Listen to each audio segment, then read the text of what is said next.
Welcome back. Outside Minds podcast. Because you've already seen too much, bro. They only added it so it could be like a ritual.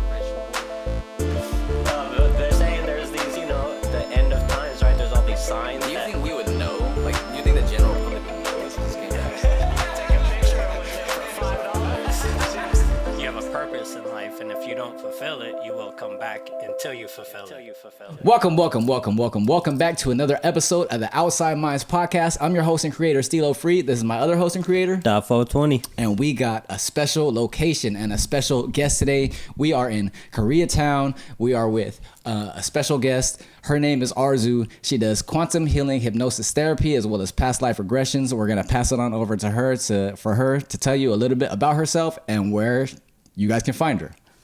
Hi guys, you can find me on TikTok, Instagram, and for now, I think I'm working on YouTube page as well, so where I can share more information about quantum healing hypnosis. On Instagram, that would be Arzu Talk to Me. I'll provide you with the link so you can share. And on TikTok, it's arzu.auzzy. As well, you can add the link. Yeah. Nice. So we met recently on TikTok. I saw one of your videos about past life regressions, and I just had a few questions about it, and then we started chatting, and I was just like, I'm very, very intrigued. I've been studying this for a while, and I wanted to do it myself. So I want you to just tell us a little bit about what it is. Maybe tell us a little bit about Dolores Cannon, how the process works a little bit, and then we'll go from there. Quantum healing hypnosis is a specific technique that was developed by Dolores Cannon, and she is the mother of this specific technique. She's outstanding. She wrote about, I believe it's 19 or 17 books. Wow. And they are like, if you want to blow your mind, that's the way to go, because it's just reports. So she's not writing... it's not fiction. It's basically reports of thousands and thousands of people she've induced for the hypnosis technique, which she's been doing over 40 years.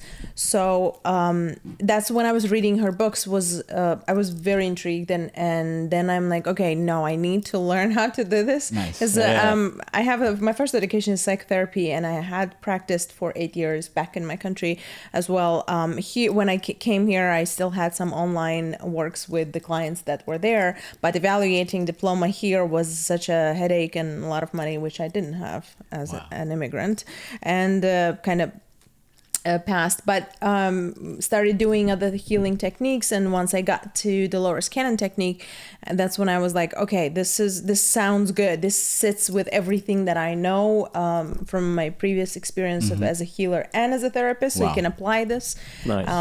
And it is mind blowing that you keep. In the hypnosis state, you keep this skepticism. There is always, and as you've experienced it, there's the skepticism that like, am I making this up as I go? And my funniest case is Jane, when she said, I think I'm making this up, while she is induced and she's describing what she's seeing. She's like, I don't like this life. I'm like, well, make up something better then. Why don't you? Yeah, Which proves that she's not making this up. The very basic explanation for it is you get a person into a state where their ego is a little bit more suppressed so that they can explore their subconscious a little bit more, right? Is that correct?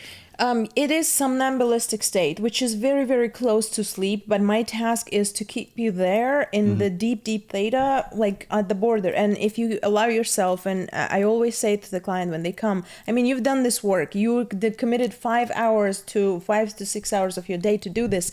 Like, let it go. Yeah. Like, let me keep you not falling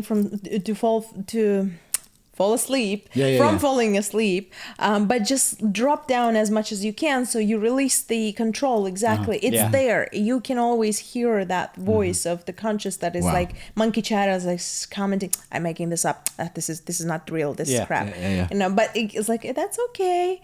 Let's go. Let's move on. So I want to talk about my experience real quick.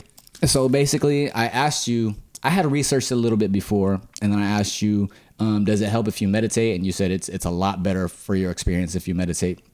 So in my experience, when you were helping me get into that state, I think you said I dropped down really fast, right? And I could feel my conscious fighting with my subconscious. You're not really supposed to your left brain is more analytical and you're really more exploring your right brain. So in my experience, it was very interesting. And just to sum it up real quick, I was basically, I don't know if you saw my video or not, but I was basically a Civil War soldier. And I had this wife, and I went into battle, and I actually went into battle with her brother. Her brother died. I got home, told her brother died, and she was mad. I'm just like, that's what happens in war. Like, people die, soldiers die, you know. And she was mad because I couldn't understand her. She was mad because she couldn't understand me, so she left. And the next scene was basically me dying alone. And the thing with past life regressions is there's always, I don't want to say always, but as far as all the things that I've read and the things I've seen is that, there's a correlation between your current life and your past life. Can you talk a little bit more about that? Yes, there is, like, once we decide to do this to have this experience, I do the interview, and we did like 3-hour interview with you. So I never limit myself in the time that it's going to take, because it's going to take as long as it's going to take while I build the image. What do we need to get through? And while you're speaking, you're basically telling your subconscious, these are the things that I want to work with. It's more even for your subconscious, but also for me to lay a map. So if I see something there that I need to be paying attention, I see that. Did you hear that? Yeah, I don't know. I think one of the cameras might have went out or something like that. I think that was a GoPro. Yep. Oh, it's all good. It's still going. I So think it switched memory or something. You're fine. okay, so back to it. Yeah, so I was gonna ask you about that. I was going to ask you about the process because when I go to like a channel or something like that, or I go to like a Reiki healer or a healer, they kind of do like an interview and then we kind of get right into it. So it's a little bit faster of a process to start. But I just want you to go over the basic, day of like when the client gets there, what happens, you do the healing, and then I think you do a post interview, right? Yes. So you said the time is about 5 or 6 hours usually, right? Yes, you need to give that, like, the rest of the day. I usually say, like, better not to have plans, but at least 5-6 hours is good to have the interview part. About 2 to 3 hours, when the client finds the ears that are willing to listen, they will talk.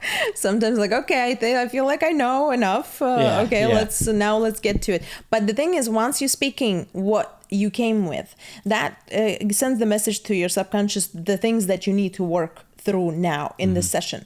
So then after the interview, we go to the induction part and to the hypnosis itself. And there I am guiding you and I'm telling you, we're going to the most appropriate time and place to help you the best way we can, which like, it's the whole process. Your induction begins from the moment you step into the space. Okay, that makes sense. So that makes sense that why the opening interview kind of talks to the subconscious, and it kind of lays the pathways of the ways that you probably might go to help the things that are in the, basically that you want to figure out, basically. Exactly. Right? Exactly. So Nice. that's why in the induction, it gets you to places that are connected to things that we talked about, and to the things that are most important and most crucial for you to heal and to process, as in, once you do this kind of practice and this kind of commitment.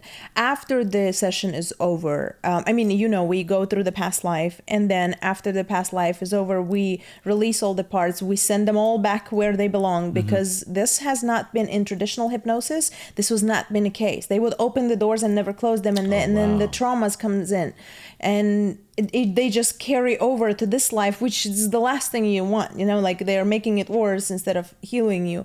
So that's where the therapy comes in, because you're usually asking them like, how do you feel about that?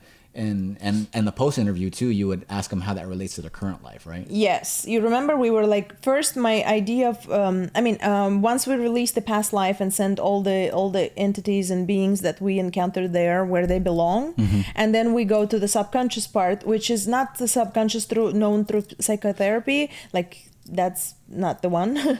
We're talking about oversoul or higher self, if you want. So we calling that forward and asking, why did you show this? Like, you could have shown anything. There are so many records, right? This person has lived many, many lives, and etc. Why did you show this? And the answer would always come very clear. Why did we go to this specific life? What did you need to see?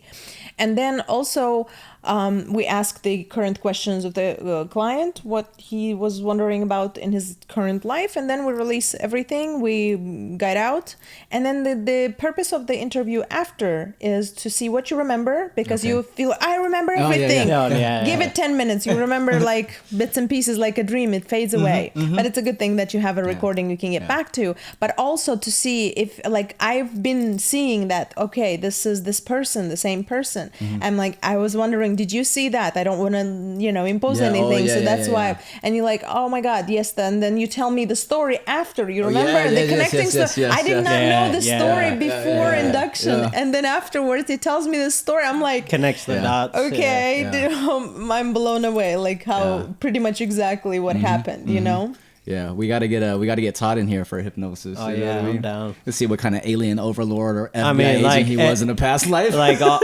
like I've never done anything like that, but I've had the same like senses when I've done DMT. Like, am I making this up? No, I'm not. You know what I mean? And who are these people? Like all that stuff. And then when you come back, you think you're gonna remember, and you don't. 90% of it fades away like that. Just give it 10, 15 minutes and it's done. So let me ask you this.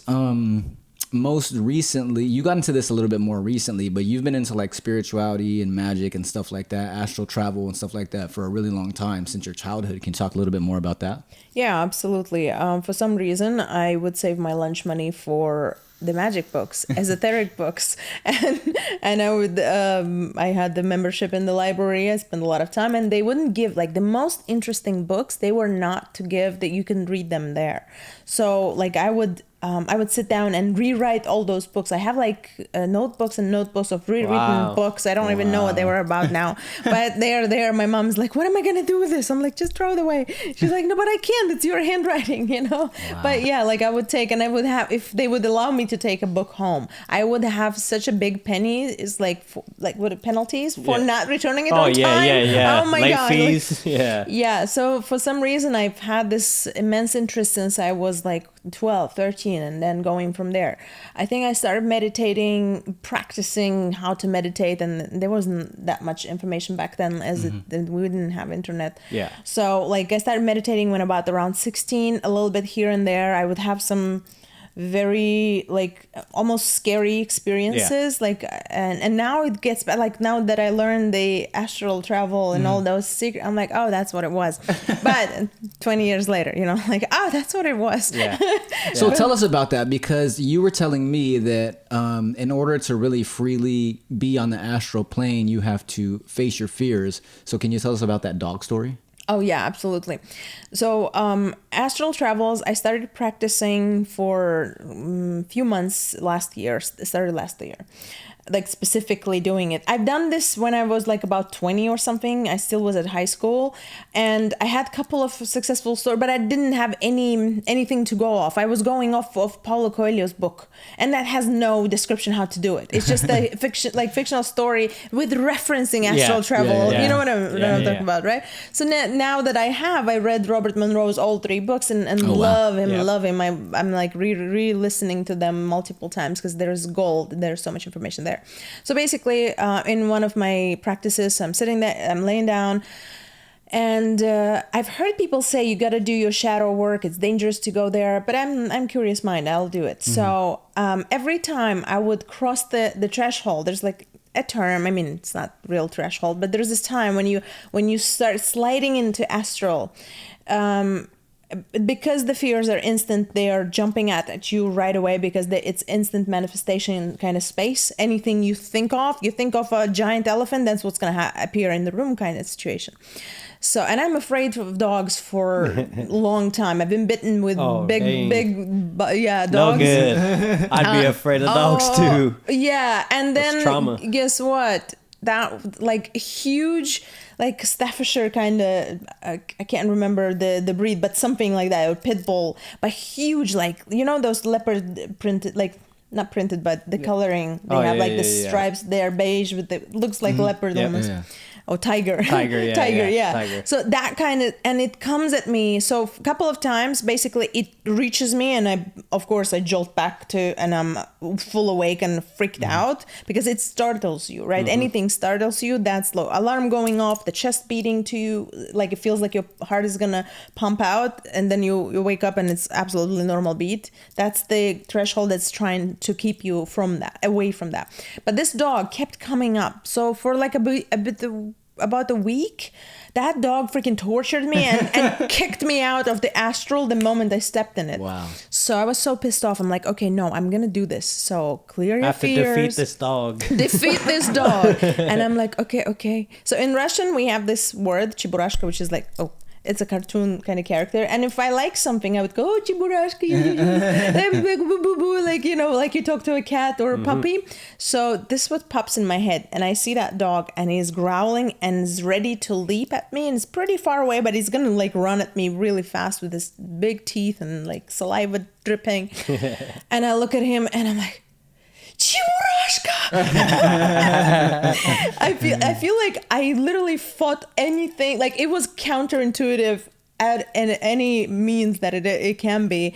I said that to something that's scary. So, and the moment he arrived at my face, he started licking my face. Wow. And that's when I'm like, oh, passed the exam. No more dogs. Like it didn't repeat. Yeah. Like it's like they say you got to conquer it and then every time. No, that's not true. Once you do, face your fears. That's it. It's done. Like I don't know if it's not my only fear, but I don't have that many. But this one, like at the entrance, this was important to conquer at the moment. Wow. Yeah. Wow. It's amazing. So, tell us one of your craziest astral travel stories. It's the one when I traveled with my bed entirely. Comfortable, huh? Like, you know, Aladdin on his carpet. I was with my king side, California king.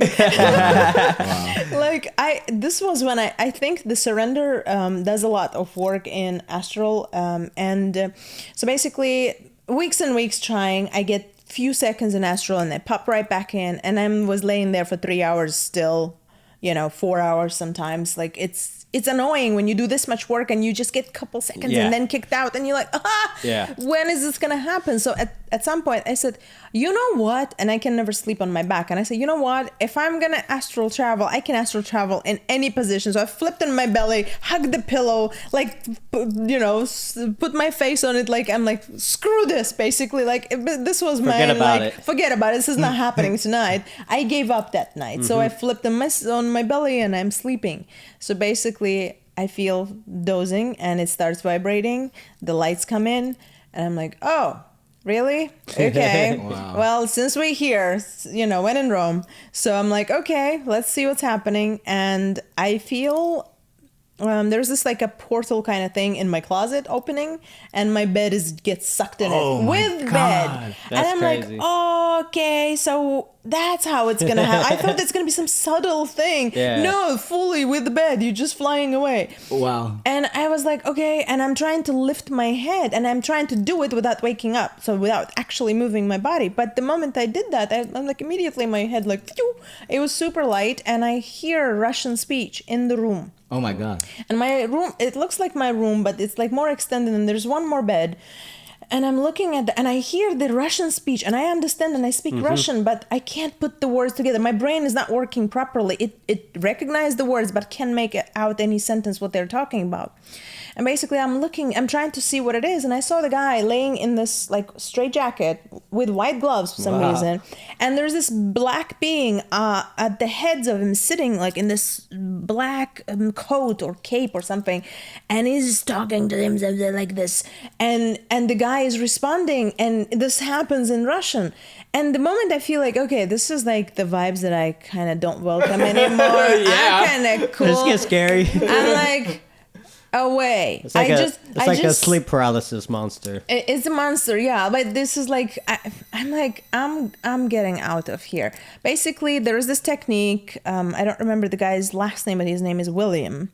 I'll tell you later if you want. Okay. His book said, demand in astral demand the change. If you want to change, you raise your vibration, because everything is around Instant you, manifestation. instant manifestation, and it matches your vibration. So it's very important to stay in check with your vibration. So I'm just saying it. I don't know how the machinery works. I'm like, raise vibration, and the same tunnel sucks me back in with the bed, with the whole thing. I'm like, okay, so why is it so dark here? And it's like bright. I'm like, oh, so that's how it works. So I need to want it to be brighter. Yeah. And then it's like somebody's speaking. I'm like, it's too quiet. I can't hear. I said, I wish it was louder. And all of a sudden, it's like whole, how do you say, speakers, like it would be pumped to 100. I'm like, well, not that loud. And then it goes down. I feel like this was my tuning in how to use this process, like how to adjust the sound, the views, and the lights and all that.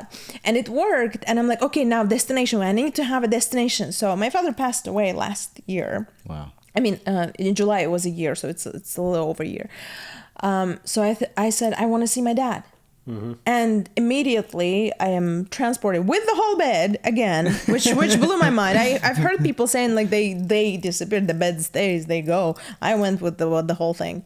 But I hear my dad's voice and I hear my mom's voice. I'm like, that's impossible. My mom's alive. Maybe it is possible. Maybe he's just somewhere near her. So I basically walk out of the bed, go to the room. There's kind of room around my bed. And my mom is there and my dad is there, but he's holding a baby. And baby is my nephew, who is not the baby anymore. He's like, he's grown up. Wow. I'm like, oh, okay, this is either memory or something. Yeah, but this is not, no. I literally stopped because you can get sucked in and then you fall asleep and then you drift off to the delta. That's useless. You know what I mean? For me in this practice, I can't do that. So I'm like, hold on, no. This is not what I'm talking about. His higher self, where he is right now as a soul. That's where I want to go. And then I'm on the bed, swirling back again, and I saw my dad. Finally, it was dark. I said, lights on. So this was, I'm a boss. I know what to do. Lights on. Like, I swear, like I've been doing this forever, that kind of feeling. Yeah. So I said, lights on, and I see my dad, and he's about 25 years old. Wow. And I'm like, whoa, that you look cool. You know, I feel like I thought the meeting with my dad would be like something dramatic and emotional, and it's like something like that. But there's this young dude, very handsome, you know, like that. Wow. I remember from the photos. I don't feel any sadness. I'm like, wow, you look cool. He's like, well, they said you can choose any age, so this was the funnest. And I'm like, that's about the time when I was born. Yeah. So he was 25 when I was born. So I felt like this symbolic. So we kind of talked a little bit. We caught up, like we hugged, like there was this a lot of love. But then he said, now focus. I'm like, okay. He's like, look at my leg. And I look at his leg, and I have a scar on my leg. That's burn scars, like large burn scar from a childhood. And he has the same exact one. It doesn't, and they didn't in real life. And I'm like, why do you have a scar like mine? He's like, well, that's what you need to figure it out. That's what you need to figure out. This is for you to figure out. I'm like, but I don't get it. Like, give me something like to go off. I don't know what that means. He's like, I know you will.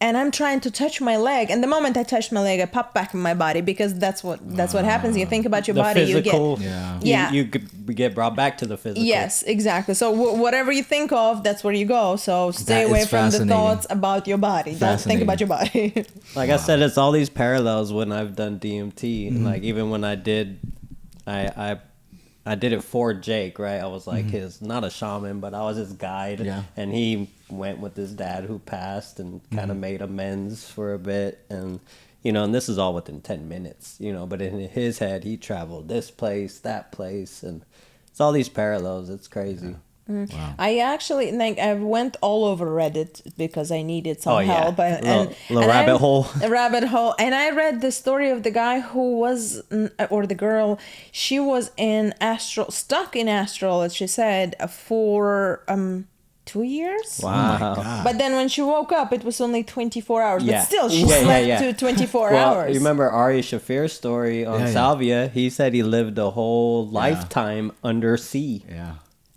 Undersea, and then came back. I have a theory that he was some kind of Atlantean or something that lived under the sea or something like that. That's my theory. He was a mermaid. A merman.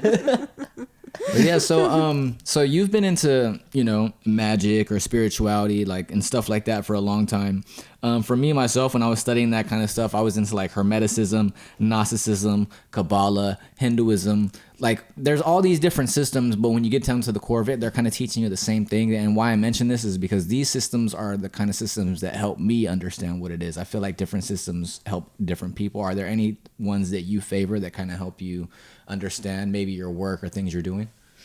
Yes. Well, first of all, let me just throw it in there. Hinduism is not magic, but yes, it's a religious religion and the whole another beast, right? Mm-hmm. But it's beautiful that, like, I've been as well, like, researching different techniques, different systems. Like, you will... this is my outcome of all. You will need to learn or go through it all at the end to recognize that you don't need any of that. Yeah, I agree. That's what it is. Like, but you can't, like, oh, so I don't need it. So I don't, like, just being ignorant doesn't help in the realization and finding the way, your own way to the creator that will give you this peace. And what are you looking for? You're looking for peace. You're looking for a connection to your own creator. Where do I come from? Why? And all of those things. Now, the information about Veda was like literally chasing me for years. I'm like, no, that's too big of a beast. I am not starting that because I'm crazy. Like, I will start reading. If anything interests me, I can get swallowed and I will skip stuff and stay with books until I finish it because I need to know what it means. You get obsessive about it. I get like take over. Yeah, I remember my ex once said, he's like, you sometimes a little bit scary. It's like maniacal. Like, I have like 1,000 notes there, and there's like piles of books, and like, I didn't pee since morning. And he would be like, "You crazy? Have you ate anything?" I'm like, "I'm telling you, I didn't even use the bathroom." So I'm focused. Focused, yeah, and that's why I was avoiding Vedas. Like, Veda, stay away. You're way too big. That means I will be away from the world for a couple months at least, or if not years. But you can't resist it too much. If something needs to come through, it will come through. It will grab you by the neck and it will make you look into it. So then I started looking through Vedas. I'm like, okay, for Vedas, you can't study Vedas. I mean, they say, which I agree now because I understand now why. You can't study Veda by yourself. You need a guru who will teach you because he has the consciousness. Otherwise, it's just, you can read all the books. It's not going to do anything. Like, you don't understand it. You will start like interpreting it with your limited mind. And the gurus are meditated and been taught as well by the ancestries of the teachers who first heard this from, the originators of the God himself, of the creator himself. So, but there is this roadmap for dummies like us, who are limited in this Kali Yuga, So that was Mahabharata. If you can read it, amazing. There's a show that you can watch, but I don't know if there's an English translation. I'm pretty sure there should be. AI took over. I'm sure there's every translation for it that now. Would be so nice because it's a beautiful series, very accurate. Of course, the Mahabharata book is like this thick. Yeah. So to make it, it's like Bible thick. Bigger. Wow. It's like twice as bigger. Yeah. Encyclopedia thick. It's like this and this thick. Anyways, that's a good one to know, at least to research the Mahabharata, to know the storyline. That's when the Bhagavad Gita will make sense to you. If you never heard of what happened in Mahabharata, you will not know, like, oh, is this Arjuna? What's happening? Why they are in the war? What's going on? I mean, it might be like, you're losing interest because you don't recognize the character. So once you read Mahabharata or watch, you can read Bhagavad Gita. It just sings to you. Wow. Now you have relationship with all the characters. Now you know who you're talking. And this is like, that was like, for me, the beginning of the Hare Krishna movement, which was a very beautiful place to find for myself, because I've always felt like I would go to mosque. I'm not saying I'm converted or anything like that. And Hare Krishna is not a religion, it's a movement. And this is the way you connect with the God. But I would go and I would feel somehow I would feel uncomfortable. I just, for the curiosity as a tourist, I went to many churches. I just don't feel it there. Like I feel dark. I mean, I don't know. It's heavy. Well, I grew up in the Catholic Church, but as a kid, I've always felt that there was something kind of pushing me away from them. Like, no offense. It's very left brain. The Western religious system, especially Christianity, it's very structured. The rules are you can do this, you can't do that. You're supposed to live this way. And then most of the Eastern traditions are like whatever resonates with you. Though I think even the Buddha said, like, even if I say something and it doesn't resonate with you, like, you know, like you have to, you know, take what resonates with you is really what you know, because is really what he says. I think something like that. Mm-hmm. So yeah, that was like for me, again, no offense to any of them. Like, I'm born in Muslim country. I would go. I did, you know, the main rules. I respect that a lot. And, you know, but just there's something that is not, you're not finding. It's not whole. It's not whole for me specifically. Yeah. Again, like I know people would get so like they get aggressive when this you say. Oh yeah. There's no judgment on the religion or Jesus. No. I mean, I like him. He's a nice guy. Everyone has their beliefs. Yes, but like as for me, it didn't speak. So I was always like in the search and fighting Veda so hard. Why? Wow. That's so funny because in my own regression, I did my own regression, and the question was why. Then Krishna started like appearing to me during the meditations, and it's just like from everywhere it comes at you. And I said, what is the connection with Krishna? Like, why am I seeing this? Like, we've been trying to show her. We sent her a classmate named Krishna, and then another girl named Krishna, and she would just like not budge. Finally, she heard us. Like, if you know what I mean? If something needs to come through, they will do it. Correct me if I'm wrong, but didn't you start getting into the Vedas because whatever research you were doing at the moment led you to like check it out or something like that? Yes. I was telling that I would get some word would pop up either in my head or like I would hear it somewhere, and it's like, okay, that word that just means something, but I don't recognize it. It was apocrypha. How do you say that word? Apocrypha. So I'm like, apocrypha sounds pretty. What does it mean? I don't know. I should Google that later. So and then I get busy again. Another day, apocrypha. Like, okay, 2 times. Now I watch this X-Files again, and the episode's name Apocrypha. I'm like, okay, I have to stop now. Stop and like go check. And I asked the chat, and I'm like, okay, what is Apocrypha? It's like hidden knowledge. And there is this. He's like, you can look the apocryphal texts, and he sends me to apocryphaltext.org. I'm like, okay, I go, and I see there, Vedas again, and I'm like. It's poking its head at you again. It's like you can't ignore it. You can't ignore it. It's like I swear. It's like it's every. Wow. Like, I mean, at some point I was waiting some helicopter with a you know with the advertising Veda. Yeah. Read Veda. Get to Veda. The smoke messages. Yes. Are you listening? Look up Veda. Yes, I swear. I was pretty much expecting that to happen at some point. But yeah, that's how I got into it. Mm-hmm. So you've been doing QHHT for a while. Can you tell us some of the more interesting regressions you've done, or can you speak on any of those at all? The thing is, I can't go into details. That's confidential. Okay. But I can say that I have spoken to some ancient civilization. Wow. Yes, I mean, as came through, it was Atlantean. Whoa. Your favorite. That's his topic right there. That's your favorite. I love Atlantis. Yes. I love it. Maybe he's from Atlantis in a past Might be. life. There's a possibility. He might remember. Maybe we'll home. try that out. I will believe it. There was a lot of us there. Yeah.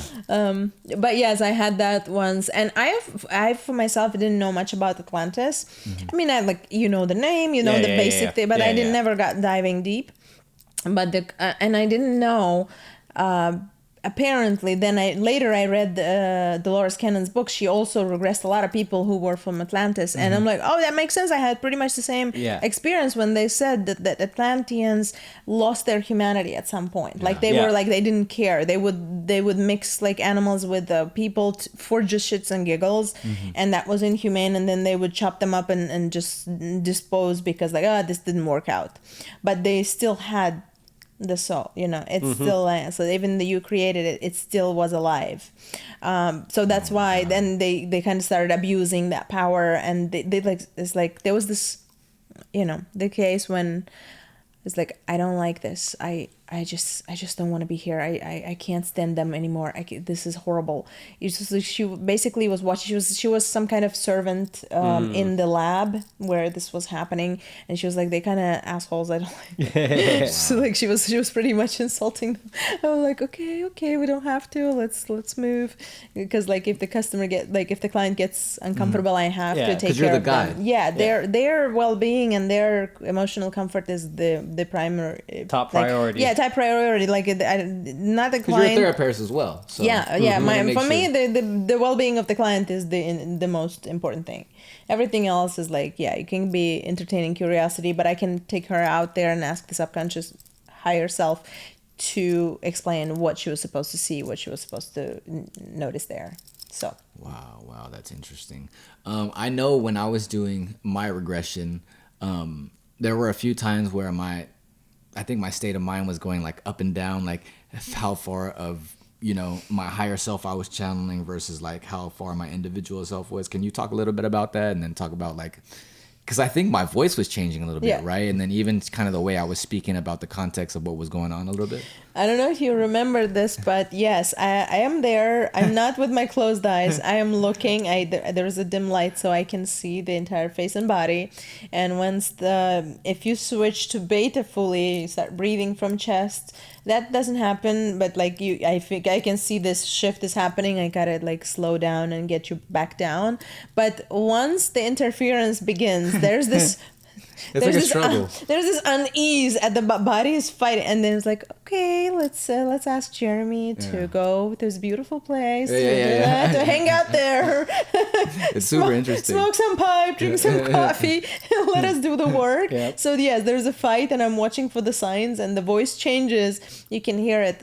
In my case, it happened when I was induced myself. My conscious mind was also pretty strong, which was surprising for me because I meditate like a lot and like I'm familiar with the state, but it is still persistent. So it's trying to come through, and I realized my subconscious caught the threshold. Like, oh, okay, so you're gonna interfere. So the moment I was asked the question, the answer would come as in like 1,000 words a second. It was so fast, blah, blah, blah, like this, like there's no place to stick. I was like, what are you doing? I felt like I was inside there. I was like trying to stick in somewhere, but it just got smart. Like, okay, if you're gonna interfere, we're gonna speak so fast, you will not even be able to have a moment. So yes, there was the times that I would try to, because it was trying to keep me from in any way affecting what they were saying. And when I say they, it's like collective, so we call it collective.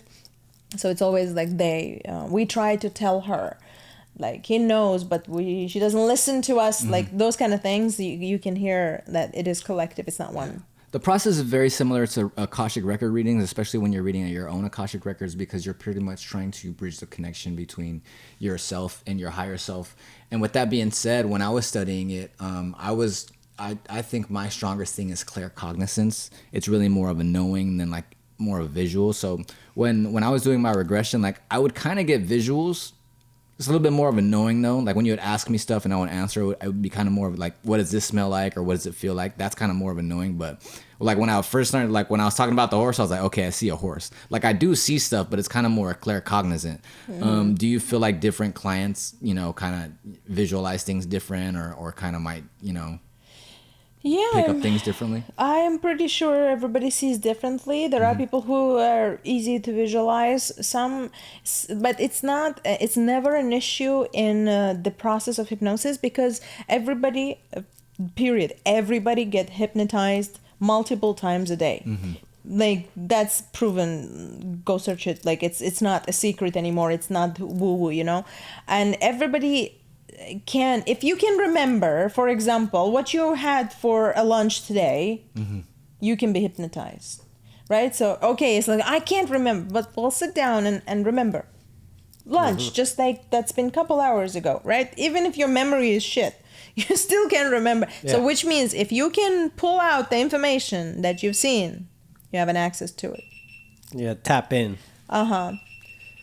Ignore that. That's okay. Yeah, that's fine. Yeah, so that's interesting too, because when you're trying to recall something, or trying to think, where did I put that? Like, and you're so wrapped up, and like maybe you're late for work and you're thinking about this, and I gotta catch that train there, and I gotta get that, and don't forget my backpack and all that, all this analytical stuff in your mind, and you're just so crowded in thoughts, and it's kind of like, it makes sense that you would meditate to be regressed, because once you sit down and you relax and you're like, all right, let me just organize your freak thoughts. out. Let me not freak out about not having my keys, and let me not freak out about maybe being late to this job interview or whatever. And that's when you're like, oh yeah, my keys are in the front door or something like that. You know what I mean? Like it's just once you get all that static out, when you're not trying, it's kind of more clear, you know? Yes, and when you're not trying is the easiest, right? And also, as I said, like if people cannot visualize, that's enough to lead them through different other senses, which that's what the good hypnotherapist would do. Like they will get you smell things, the temperature, the colors, the sounds, what do you hear, and give them time. They will hear, they will see. So that's why, like I'm not even worried. If somebody says I'm not visual, that's okay. I don't care. I'm not visual either. But sometimes I see, like I don't see per se, but I know it's there, and I can describe the whole little details about it, but I can't see it. Yeah. Like per visual, as in human eye. Like that's why like some people are better artists at drawing, you know, because they can actually see it before it's there, and they can have that in there. Not everybody has that. Yeah, absolutely. Yeah. I mean, that's why I preach meditation, because you know I tell people, if you're in tune that much, it's going to be much easier to listen to your intuition all the time, and you're going to make much better decisions for yourself. You know what I mean? Yeah, absolutely. I feel like that's what something I was telling anybody who would ask, how do you stay so chill? How do you, like, how do you do 5 jobs at the same time? Like, I meditate. And that was the answer to anything. I meditate. And like, I remember the guy was having severe anxiety, and he was like, what can you recommend me? Like you seem like you know how to help me heal. I'm like, okay, if nothing else, just find Joe Dispenza's like 20-minute meditation, just put it and in your headphones and sit with it. It's like, I tried that didn't work. I'm like, how long did you try that? It's like, well, for about 2 minutes, he kind of pissed me off. And it pissed me off. I turned it off. I'm like, okay. Well, it's like you want the medicine to taste well as well. Yeah. Like medicine. That's what I tell people. Is that what you're affirming for yourself? That's my new question to people. Is that what you're affirming for yourself? Because they'll call me, ask me for advice. I'm like, well, no, with this and then that, and then this is gonna happen. Is that what you're affirming for yourself? Yep. And they'll kind of stop, and they'll be like, oh, okay, yeah, you're right, you know. But then they kind of know the way I come at them too. So it's like, if you're gonna call me, know the way I'm gonna come at you, you know. But that's why they call me, because you know I'm gonna snap them out of it. You know? I'm like that too. I'll tell it how it is, exactly, not how you want to hear it. No sugarcoating, no. No. So this was a great episode. I feel like I've known you for a long time. It was excellent to come hear your story and hear what you got to say. Is there anything you want to say to our listeners, to just people in general, the world? Is there anything that you want to just let people know? Yes, I actually want to advertise the curiosity. There are so many things, and what I was channeled through all the messages that came through other clients or from my own meditations or inductions is your entire body is a circuit. This machine works a certain way, and if you flip someone with the middle finger, that finger responds for Saturn, which is responsible for boundaries.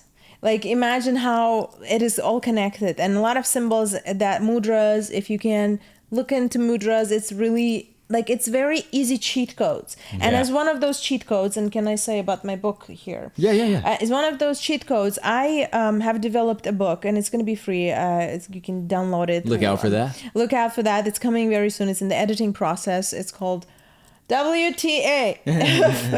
What the frequency? Nice. Sound healing and vibrations and energy. Nice. It's a smart ass guide to it, right? It's very light and easy and very short. It just will have the breakdown and a little explanation so you understand the frequencies, because we are bombarded and swimming in the ocean of frequencies absolutely every day, every second of your life. There is no way around it. So if you don't control it, or, I mean, you can't control it. Like, you go out, there's a radio, there's this and that, but you can always, like, find yourself few minutes a day, like 2 minutes even. This is like even better than meditation. I mean, which will trigger some need in meditation. You'll meditate anyway, but it will come. But the easiest way to put on a frequency, 528 is the one that is like just like a to go to. If you don't know anything about frequencies, just put on 528 and that's it. So I got the forks, but you don't have to even buy the forks. If you want, it's like $9 one fork, 528. Just hit it and sit with it 5 minutes. You're gonna be healing and helping your body so much, and it will say thank you.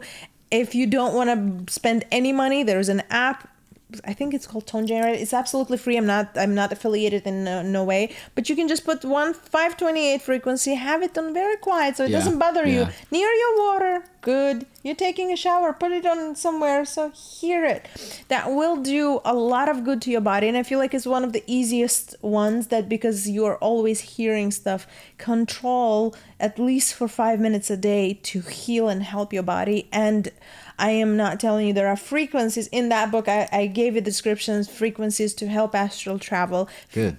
Cash frequencies, which is like, I feel like everybody's just gonna download that book to get to that chapter. And you're doing it for free, right? Is that yes? Is that what you said? It is free. So it's gonna be free when it comes out. So absolutely guys, make free. sure you check it out. Yes, please, by all means. Like there is a lot of gold, and it's very short and quick, and it's pretty fun read. It should be very easy, and there are magical combinations if you're more interested in magic and all those things, because you're my favorite conspiracy theorist. Oh, thank you. You know about 440 and 432 shift? Yeah. Yes. So 432 is That's what I was going to say. That was my go-to when I didn't really know about anything. That's all I was thinking right now was 432. 432 is emotional release. When 528, why I said to go to would be 528 mostly, because it's a DNA repair. It's called miracle frequency. And it's not promoted as well. But there's still, but I want to emphasize this. Be aware of YouTube videos that say 528 magic unicorns fly away, heal, find love, become a billionaire, kind of